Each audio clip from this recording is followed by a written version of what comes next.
Hello, dear viewer. I come to you today with a matter that I've grown weary of being seen discussed. Be it Reddit, the Spectrum, the Tube, or any other domain, it has irked this great herring into action.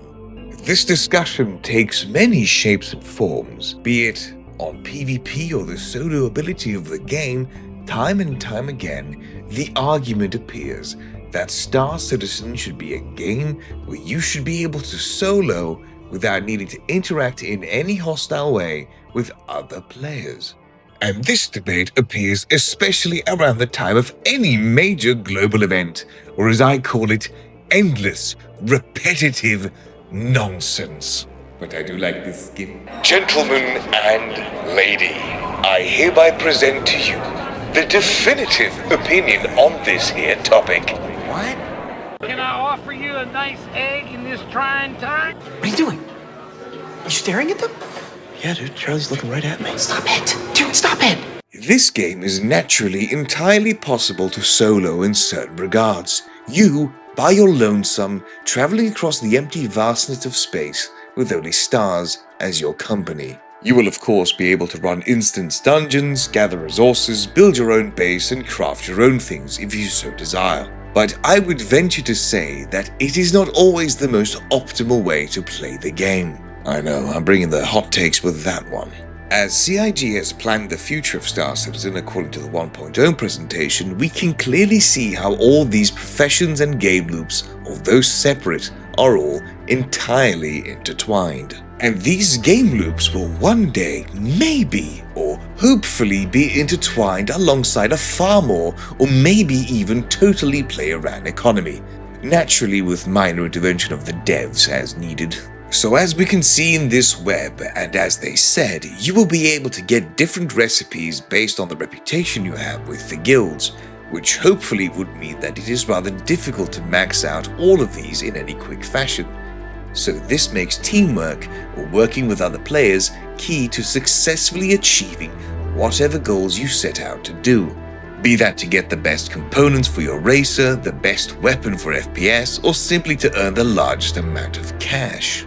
It's sort of like poetry. They rhyme. It encourages working together in large groups with a diverse set of game loops. A PvPer can only get the greatest gear by killing someone that already has it and taking it, or through making deals with the haulers, miners, and crafters to get this gear. It doesn't have to be just the case of hire an escort to protect you when hauling or mining and then offering a monetary reward. It could be the incentive for that protector to help you in order to obtain rare materials to get the gear that they want. And like most PvPers I know, they really don't care too much about hauling or mining. So therefore, a relationship in such a fashion would be quite beneficial. So it will further help and allow players to organically work together, and maybe, just maybe, you could make a friend for once in your life. Imagine that.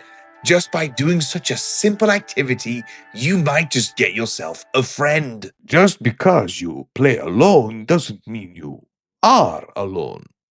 Thanks, Satan. The thing is she's not gonna say no. She would never say no because of the implication. Freedom of choice is of course very important when it comes to the longevity and enjoyment of any MMO, but this freedom which we're allowed does not entail that we are free to act with impunity. The game, put simply, will die if everyone is allowed to run around and do their own thing without any risk. And not just that, what'd be the point other than having Star Citizen as your relentless time sink? It would turn Star Citizen into a insert mobile phone game here of PC gaming. But have a risk slider, you say, allow people to choose how they interact with others. But who in their right mind would shove a stick in their wheel in such a manner? Why would you artificially make your game more difficult so any old bastard can surpass you by playing the same game on the same servers, but way more easily, and to be able to completely outdo you because they have no risk behind any of the stuff that they do, but you do for some reason because you're an idiot. And so am I. If everyone is allowed to, in essence, make free money and craft items, then the money you make will not be worth anything very, very quickly due to the rampant inflation, due to the lack of risk and lack of use for these items that you are potentially producing. It'd be just like the current economical situation we're seeing in the game now, with hyperinflation where people have billions and billions and even trillions of AUEC that they spend on nothing. A hauler, a miner, or a salvager should not be forced to PvP. Nobody should be. But what I mean by this is that you can't be forced to play a game loop you don't want to play. Just like you can't force a PvPer to enjoy or play any other game loop. So the main goal of those people should be to detect and avoid potentially hostile players, because you cannot force another player to not PvP you. The best path to manage the PvP slider issue is simply the method that EVE Online employs, which is the style that CIG is rightfully copying: low-sec, mid-sec, and high-sec systems. Anything else will just lead to the utter isolation of the player base, segmenting it with enclaves scattered throughout however many systems we'll end up having. EVE's system is fantastic as it allows players to naturally gravitate to the regions where they feel most comfortable according to their ability and their need. Some will find that Terra is a far better place that fits their particular pace over a place like Pyro, but if Pyro has some special material that you can only get there and you are a high-sec aficionado, it would incentivize trade between these two types of players. Though I do very much agree when it comes to global events that every event should not be go here, shoot the thing and get rewarded. I think a more diversified way to complete an event should be the way forward, not fill each bar to complete. Alliance Aid would have been a far better event if we were allowed to pick a lane and stay in it to finish it, not be forced to take part in game loops we don't necessarily enjoy. If I want to finish the global event by only doing defense missions, that should be my prerogative, alongside if I only want to do hauling or mining. Let me choose, damn it. But I find it important to add, I think this should only be for global, week-spanning events, not the day-to-day missions. If you want the rewards you get for mining, hauling, or mercenary work or any other game loop, you should need to play through them in the normal game, just like they displayed during the 1.0 presentation, by allowing the players to pick the lane which they desire and make the universe come alive.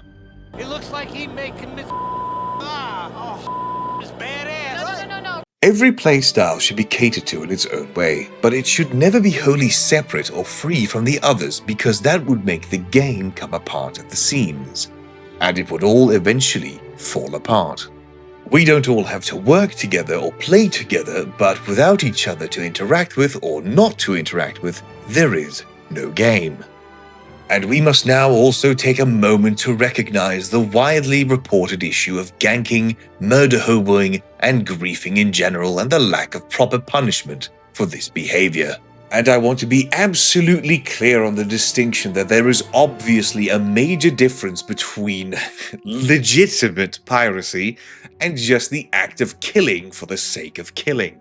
I think that these two crimes should be punished separately, albeit implementing a system that can keep track of which is not a task that I'd envy, and is probably hoping for the best too much. One way to aid in removing the risk of piracy and gankers is to have the previously mentioned system security levels, but also through reforming the law system in the game, which, as most of us can probably agree, is practically just a slap on the wrist with no true consequences and lack of fear. And here I offer you an example of how I would do it. If you reach a certain level, say Crime Stat 5, then you are no longer allowed Instantin or Terra until you have completed a redemption arc in the Pyro system in order to re-enter society, because there are clearly not enough disincentives to be an arsehole in the game. But you should also critically lose your citizenship status and immediately be made a mere civilian once more, adding more weight to the choice of piracy, as this affects your security, your ability to purchase land, and potentially many more things. So the choice to remain a pirate is conscious and the risks are firm but clear. It's heavy. I think CIG will handle this quite well, as they've already showed how pirates will not be able to enter or exit a system through the major jump points, but will instead have to find transigent jump points, which are far riskier and more difficult to find. But this at the same time must mean that the risk must be in some way worth the reward for pirates. My god, imagine that, some game balance. Alongside of this, I'd also implement further changes to the law system, like adding a crime stat cooldown, which means if you get released from prison, say for crime stat 3, you will receive a far harsher punishment if you were to commit another level 3 crime. And this would of course only be applicable as long as the cooldown is in effect. Sort of like Star Citizen probation, whoop-de-doo! The only places that should be truly lawless should be those systems that are clearly advertised as such, like the obvious system of Pyro, which should be brought as close to Rust as possible in Star Citizen, and the Vandal system should also function in that same regard, with the remainder of the systems being varying degrees of safe.